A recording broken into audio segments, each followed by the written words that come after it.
What's up, everybody? I'm here with episode 2 of BY BLAIR.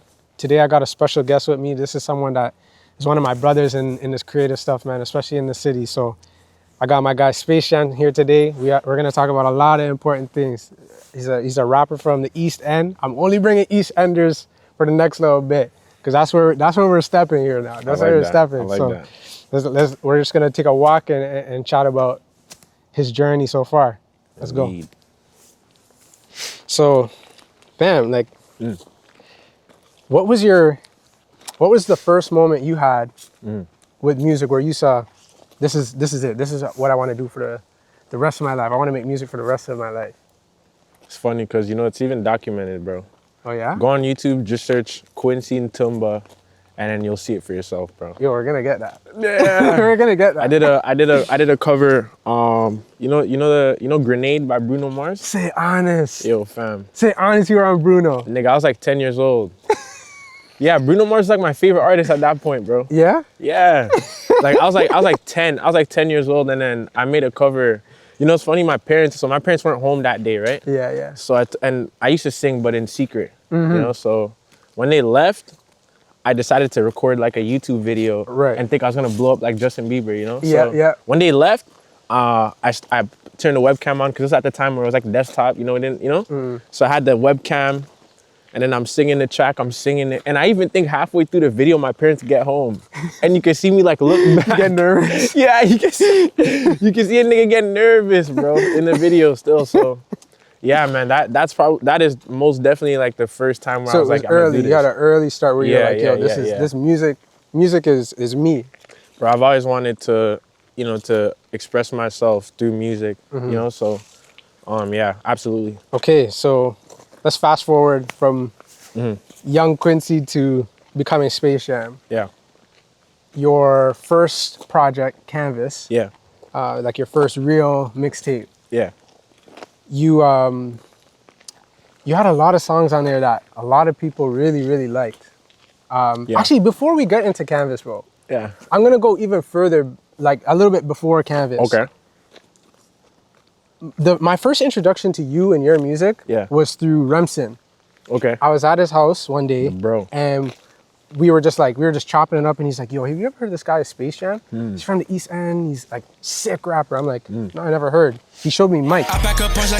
He showed me Mike. Okay. That's crazy. I was like, yo, what? Like there was a certain energy in Mike. There was a certain like aggression that you were making in the music scene at that time. You're right. That I really, really loved. You're right. So I was with it. Then you dropped Belly.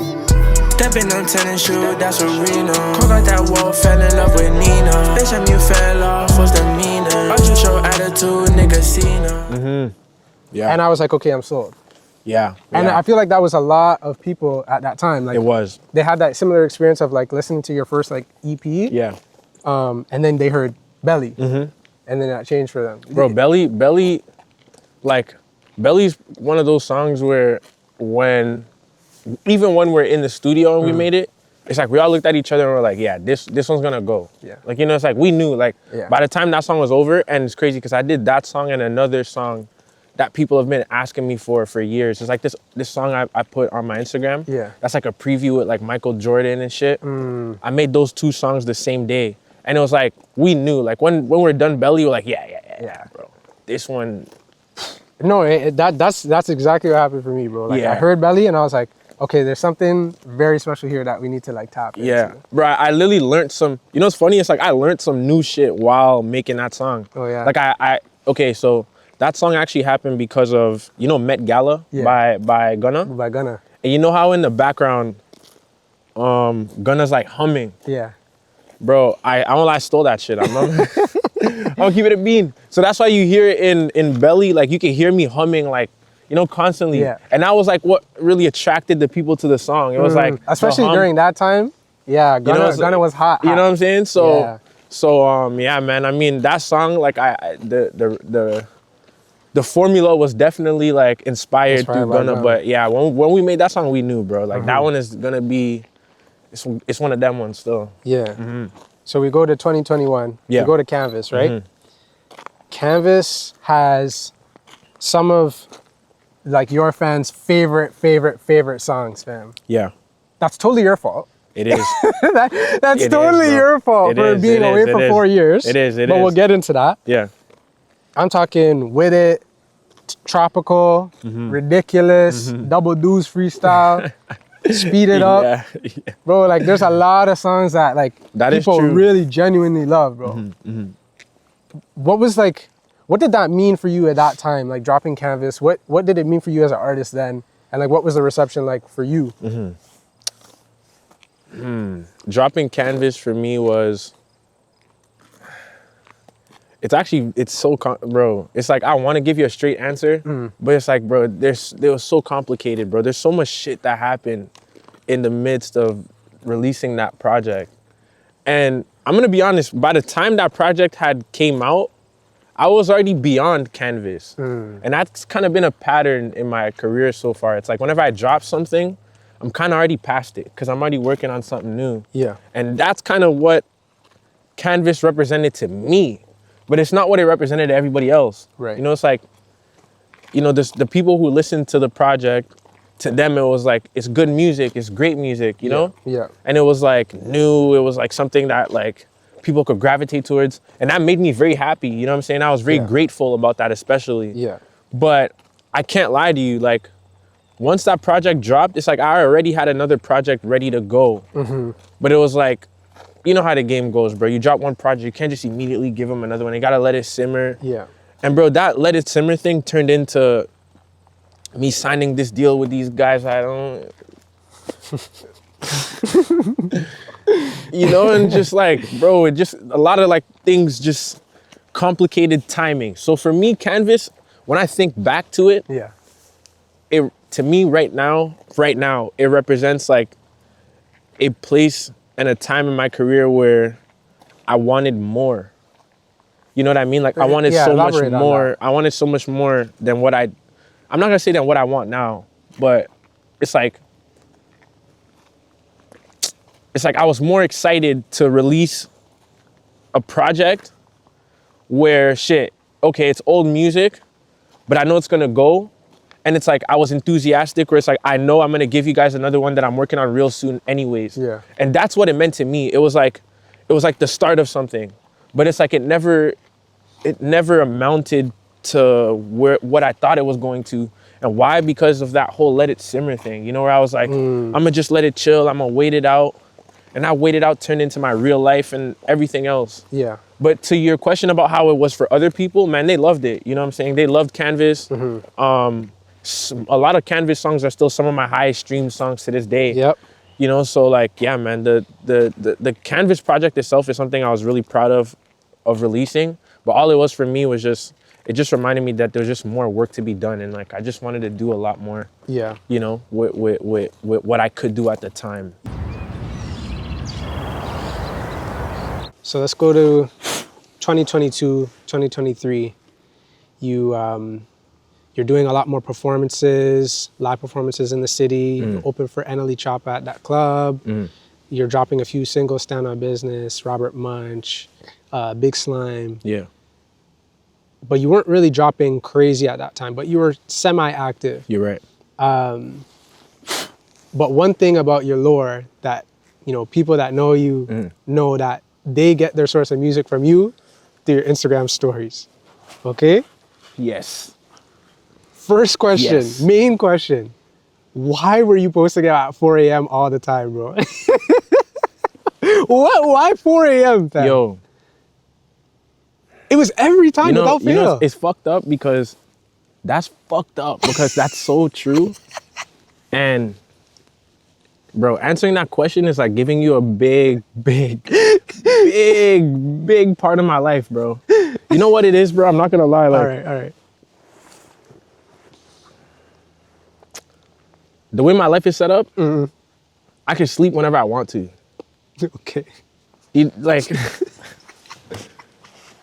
it's like I can. So it's like a lot of times, bro. Yeah. The night is usually when I'm strategizing and I'm thinking, cause I'm by myself. So that's why you'll end up seeing me like post music at like 4 a.m. It's cause that's usually the time where I'm at home, probably roll a spliff. Yeah. And I'm listening to the music and I'm like, they should hear this one. Right. You know, then I go and I put it on the story. But yeah, bro, it's sleep, honestly. I sleep like... So there was no strategy behind it. There was no None. like, it was just straight vibes at 4 a.m. Straight vibes. Because I feel like maybe this will speak for other people that heard the music. Yeah. I would wake up at 7 a.m. to get ready to go to school, to go to uni.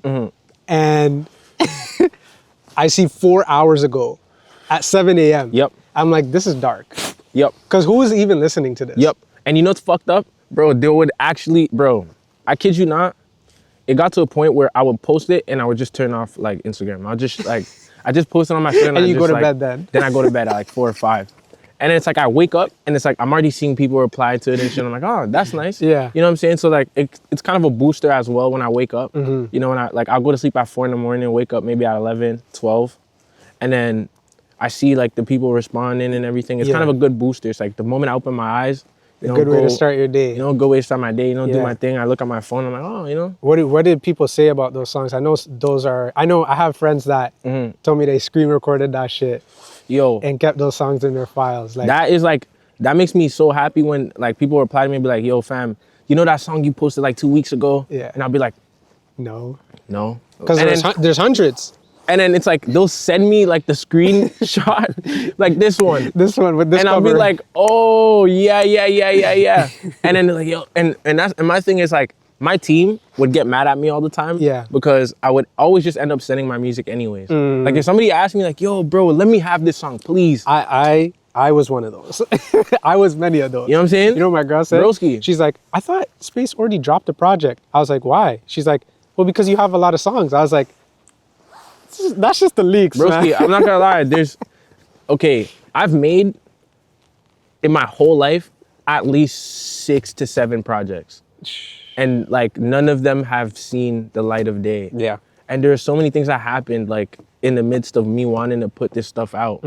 So it's like, there's so much music that have yet to be released. There's music that I also feel like it's past its time. Like there's songs people are really looking forward to. Like, yo, you have to put this one out.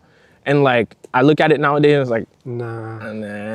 You know, like I get it. I don't want to put this out because I don't feel like the quality is where I want to bring, you know, my listeners to. Yeah. Like I'm at a point now where I feel like it's kind of up to me to set the standard, you know, of what my listeners expect from me again. And that's why I'm very meticulous about what music gets previewed, what music gets sent out. Yeah.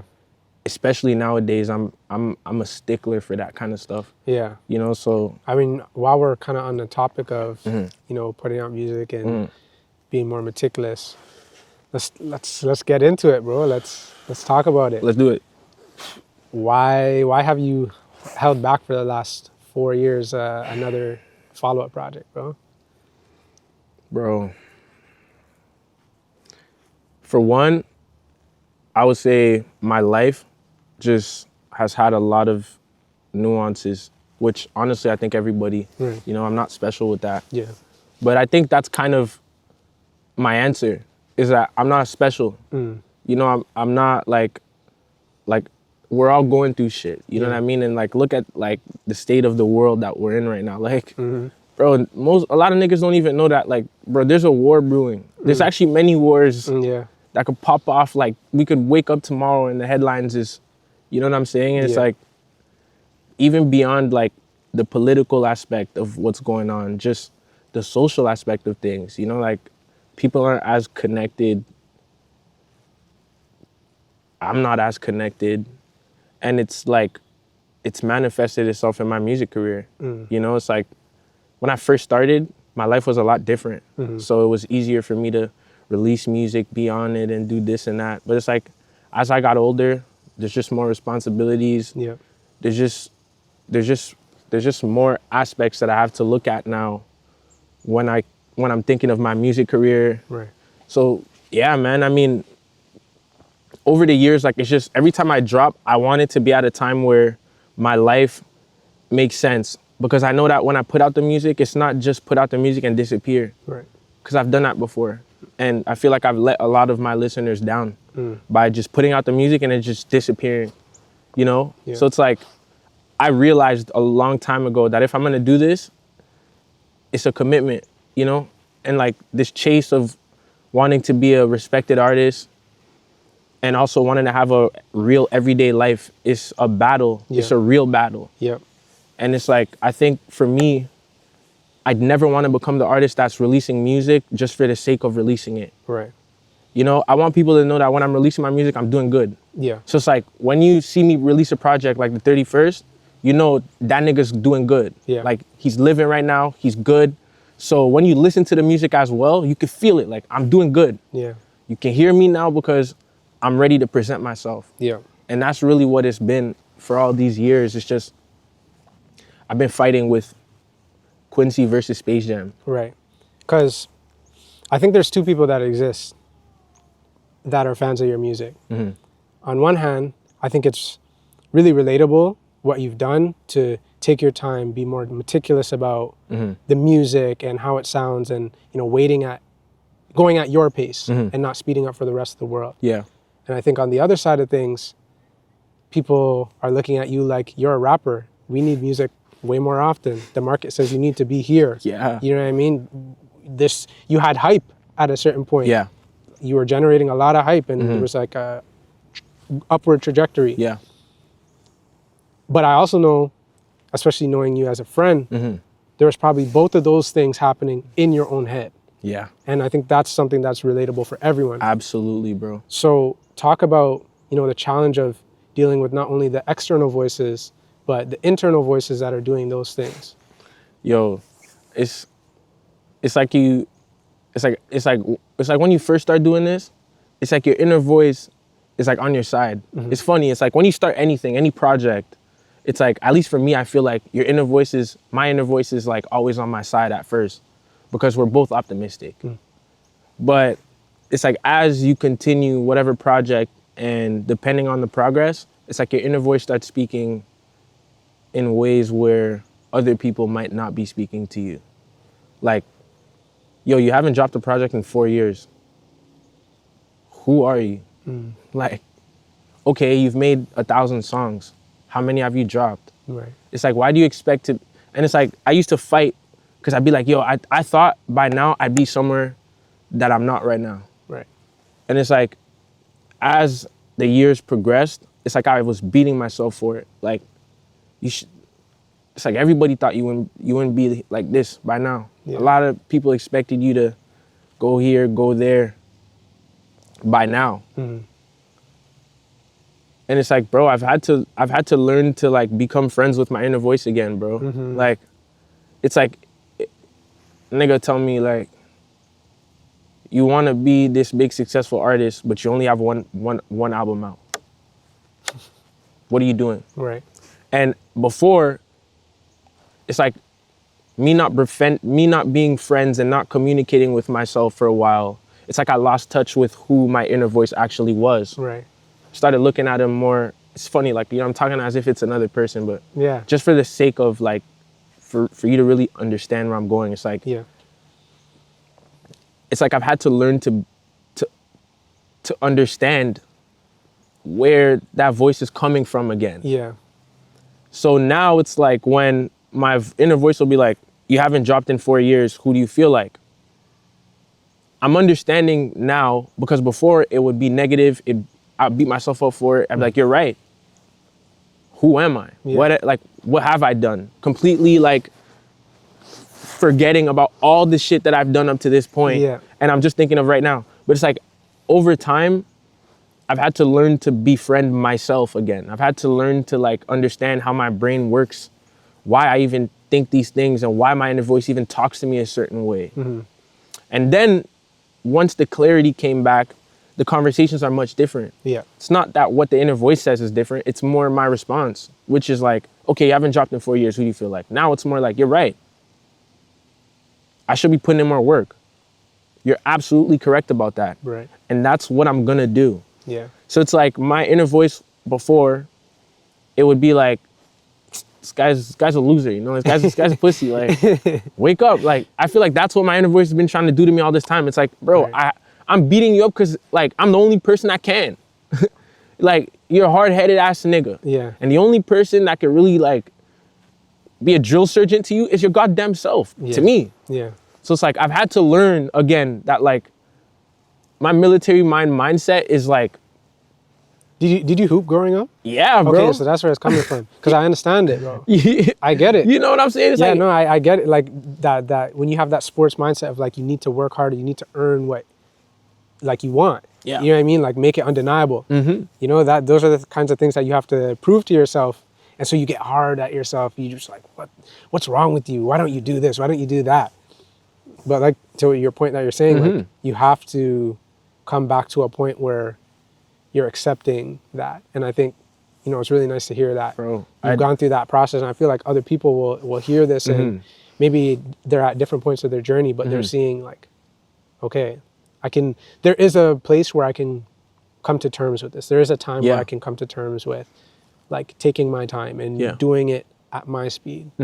Because you know, I think ultimately like the big, like if people are listening to draw a lesson from what I'm saying, the lesson I really want people to take is that we're all different, but we don't all have inner voices. But for those of us who do, I'm pretty sure it's like universal that a lot of us do feel like our inner voice sometimes might not be on our side. But I feel like when that's how you feel about your inner voice, the real issue is that you've lost the sense of self. Right.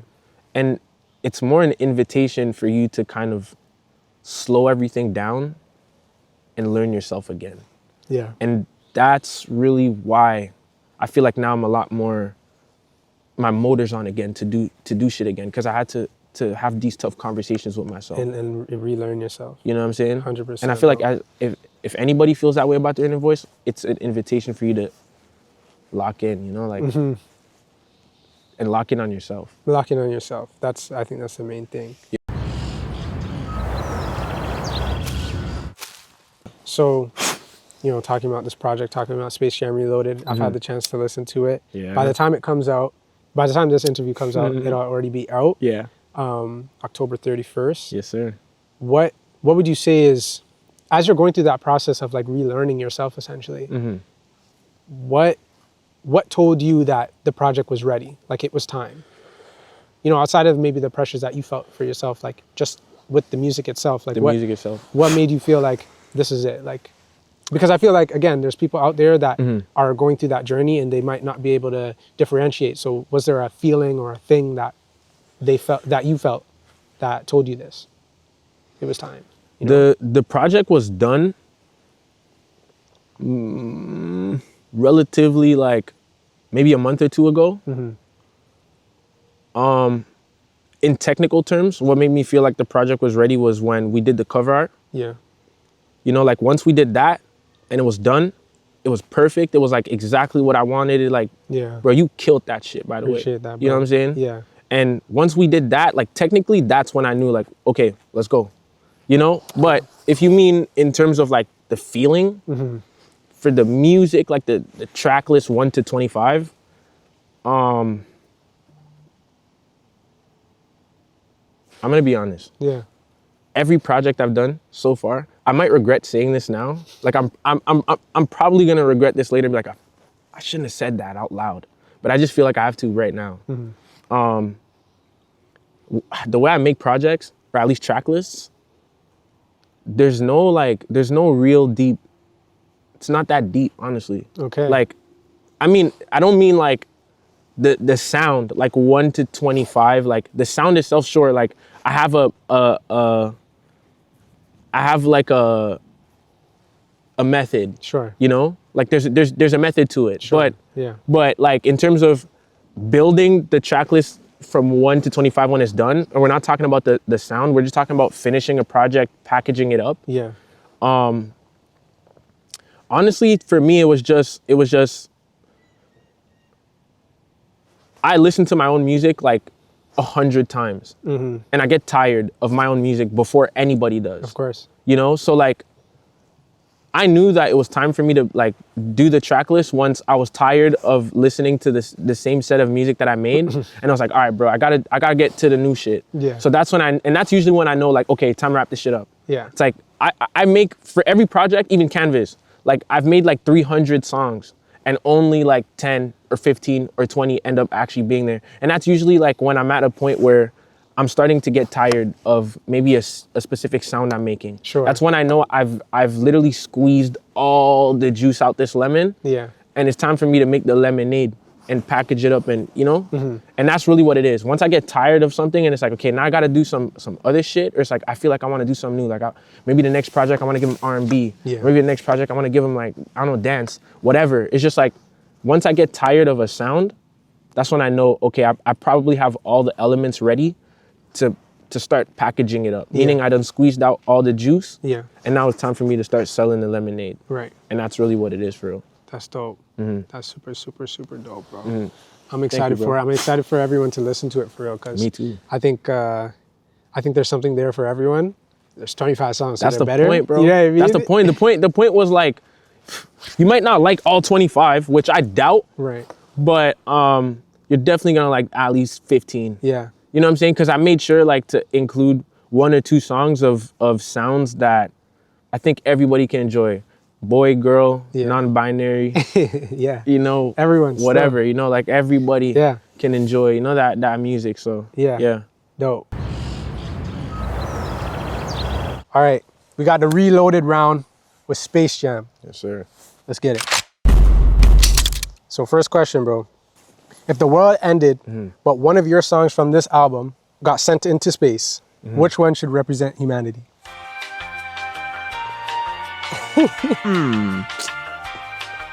Yeah. Turn the camera, Say it, bro, say it. I don't know. Say it, bro, say it. Okay. Aloe vera. Yeah, you are done, buddy. Wait, like, but that's what I mean, to represent freak. humanity? Yeah, you're okay, wait, no, freak. restart. No, he's a freak, he's a freak, he's a freak. Lock this nigga up, man. Fuck. Your name is SpaceJxm. SpaceJxm 1 or SpaceJxm 2? SpaceJxm too easy. LeBron's a fucking GOAT. Easy. Huh? I'm not gonna lie. You can see me about And we that only too. stepped for LeBron. You can see. I'm not even gonna lie for real. I'm dead serious. You can see me about that. Yeah. I'm serious. All you old niggas. Yeah. I'm sorry. I respect my elders. All you older basketball, you know, lovers. LeBron is the GOAT. Favorite Robert Munch book? The sock one.